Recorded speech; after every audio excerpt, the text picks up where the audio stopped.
Salut tout le monde, bienvenue dans cette débrief du Real Madrid. Le Real Madrid est recevé ici au camp de la troisième journée de cette nouvelle formule de la Ligue des Champions ici, la Juventus de Turin ici. Le Real Madrid s'impose ici. Sur le score ici le plus petit, soit 1-0, juste suffit pour avoir les 3 points ici pour le Real Madrid. Le Real Madrid a réussi à mettre le but en deuxième mi-temps. Il faut rappeler la première mi-temps, c'était sur un score de nul et hier soit 0-0 entre ces deux équipes, puisqu'en première mi-temps, on a déjà vu ici, Juventus est venu défendre ici, ils sont pas venus pour jouer, ils sont pas venus pour fatiguer le Real Madrid, ils sont venus, ils sont là pour défendre deux lignes ici. J'ai envie de dire, quand le Real Madrid avait le ballon, tu pouvais compter une ligne de 5 joueurs et la ligne suivante c'était 3 joueurs plus 11 joueurs. Vous imaginez tellement ils voulaient défendre. Malheureusement, ils ont perdu en deuxième mi-temps. Mais déjà sur la première mi-temps du Real Madrid, sur cette première mi-temps, on a vu un classement de Xabi Alonso. J'ai envie de dire ici, normalement, ça c'est le 11 type du Real Madrid actuellement. Je me dis cette saison, à part ici la défense au niveau de Asensio ici qui sera remplacé par Dean Hussein, le reste, je crois que normalement on a notre ici 11 type du Real Madrid ici.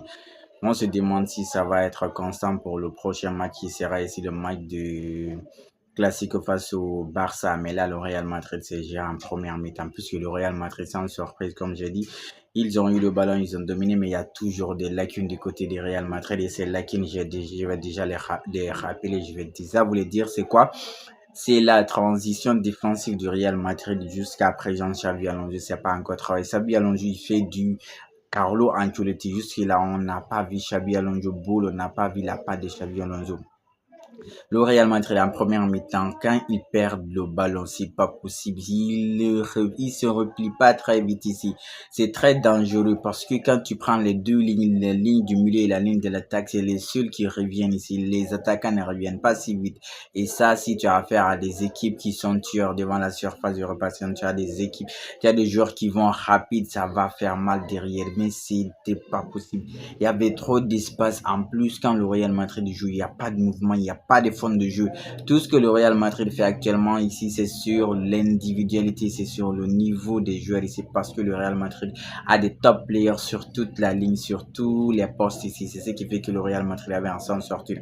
Mais le fond de jeu, un système de jeu jusqu'à présent, on est quoi?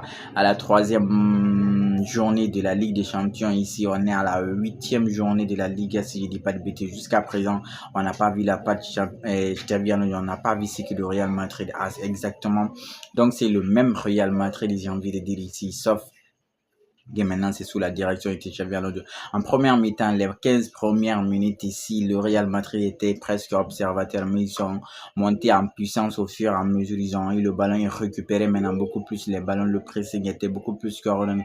Parce que comme j'ai dit, si le pressing n'est pas coordonné, vous pouvez pas récupérer les ballons. Si vous n'êtes pas fort sans le ballon, vous êtes fort qu'avec le ballon, ça va vous faire mal, puisque vous n'aurez pas tout le temps le ballon. Vous allez jouer face à certaines équipes qui aiment avoir le ballon, qui aiment dominer ici. Et si vous n'avez pas le ballon, si vous ne savez pas défendre, la coordination sur le pressing, s'il n'est pas là, si cette coordination n'existe pas ici, ça peut pas marcher. Et c'est ce que le Real Madrid nous montre ici, match après match ici. Mais on compte sur les individualités ici, sur Kylian Mbappé, sur Vinicius, sur Müller là-bas ici. On a vu l'association ici de Jude Bellingham et Arda Güler. Je dois dire que c'est une bonne association, ça doit marcher normalement ces deux joueurs. Mais la performance de Arda Güler en première mi-temps et en deuxième mi-temps, le gars il a fini homme du match. Top performance de ce gamin, mais il a du talent. Le gars, il pue le football, c'est pas possible. Arda Güler, les passes de Arda Güler ici, les frappes de Arda Güler, ses déplacements. Le gars, il ne force pas, il n'insiste pas ici, il garde pas trop le ballon. Mais quel joueur ici revient défendre. Il touche beaucoup, énormément de ballons. Mais quel joueur, quel joyeux le Real Madrid a eu. Il doit continuer à jouer titulaire ici. Soit vous l'associez avec Jude Bellingham ou bien vous mettez Jude Bellingham sur le banc. Mais Bellingham qui monte aussi en puissance, je crois que lui aussi, on peut pas le mettre sur le banc. Donc, on aura l'association là-bas de Jude Bellingham ici et d'Arda Güler. Je sais pas maintenant Tchouaméni comment ils vont se débrouiller lui et Kamavinga sur le banc, mais sur l'aile gauche, je crois que Mastantuono aussi doit apprendre ici de Brahim Diaz qui a fait une top performance, surtout aussi en première mi-temps. On voit que c'est pas un joueur de 90 minutes, puisqu'à la 75e, 70e, il était tendu, il commençait à avoir les crampes ici. C'est pourquoi Mastantuono est rentré, mais la première mi-temps de Brahim Diaz, waouh, Mastantuono petit, tu dois apprendre de ton cran là. Tu vois comment il se déplace, tu vois comment il utilise le ballon, tu vois comment il fait ses dribbles ici. Lui, il fait des contrôles orientés vers la surface ici. La passe qu'il a envoyée là-bas, Kylian Mbappé a frappé pied gauche. Mais tous les ballons envoyés dans ce match ici par Kylian Mbappé, j'ai envie de dire, presque le gardien de Juventus a tout sorti, a mis arrêt sur tous les ballons ici de Kylian Mbappé. Pourtant, c'est des frappes qui partaient très bien, c'est des frappes parfois imprévisibles, mais le gardien a vu tous les ballons de Kylian. Malheureusement, il a été dans le match, mais il n'a pas réussi à marquer dans ce match. Heureusement, il a participé dans le jeu, dans le dribble. Il a laissé un défenseur de Juventus de Turin en première mi-temps là-bas. Mais c'est pas possible là-bas. Je sais pas comment il fait pour laisser ces gars là-bas. Elle a centré ici, à la rentrée de la surface de réparation. Il y avait qui là-bas?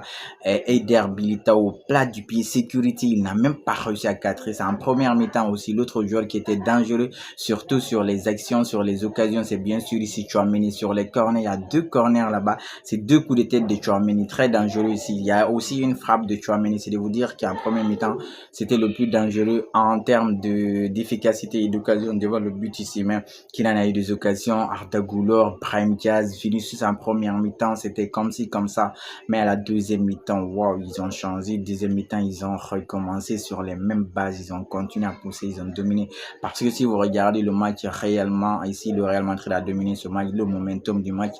Sauf après, vers les dernières minutes où le Real Madrid, puisqu'ils avaient déjà marqué le but, ils ont laissé presque le ballon. Heureusement, il y a Thibaut Courtois. Lui, je vais pas l'oublier. Thibaut Courtois a sorti un bon match. Le gars, le nombre de fois que Thibaut Courtois sauve Real Madrid dans ce match, c'est pas possible. Avant le but, après le but, surtout après le but ici, l'occasion ici, vous regardez l'image, l'occasion là. Mais les joueurs là, ils pouvaient aller très vite. Il a attendu que Raoul Asensio revient pour contrer ces ballons ici, mais le gars, il est rapide. Comment dire ici, le gardien ici, Thibaut Courtois, je crois que il doit être encore beaucoup plus sur. Thibaut Courtois a fait son 300e match ici. Il est si je dis pas de bêtises, le 4e gardien le plus capé de l'histoire du Real Madrid. Vous imaginez, il est parti sur une bonne base lui aussi. Je crois que c'est lui le capitaine dans la hiérarchie des capitaines ici du Real Madrid. Top performance de sa part, vraiment, Thibaut Courtois, il a sorti son match. De l'autre côté, ici, en deuxième mi-temps, c'était pour Vinicius qui a fait le show, puisque sur le but de Real Madrid, Vinicius, quand il a le ballon, il y a 3 joueurs dans la surface de réparation. Sa frappe qui est partie s'écraser sur le poteau est revenu, qui surgit là, c'est Jude Bellingham, c'est qu'il sait faire, surtout sa première saison, c'est de surgir dans la surface et d'être au bon moment, au bon endroit ici pour marquer ses buts. C'est ça, il a fait dans ce match ici sur le but de Real Madrid. Vinicius a frappé, le ballon est revenu sur lui, il a surgi, il a mis tranquille pied gauche. Ici, le Real Madrid menait 11-0, c'était le plus difficile. Maintenant, comme je l'ai mis mon poste, les gars devaient sortir maintenant pour chercher à égaliser. Il a fait des changements ici. Openda est rentré, Jonathan David est rentré, ici Locatelli, Monomoteli est rentré.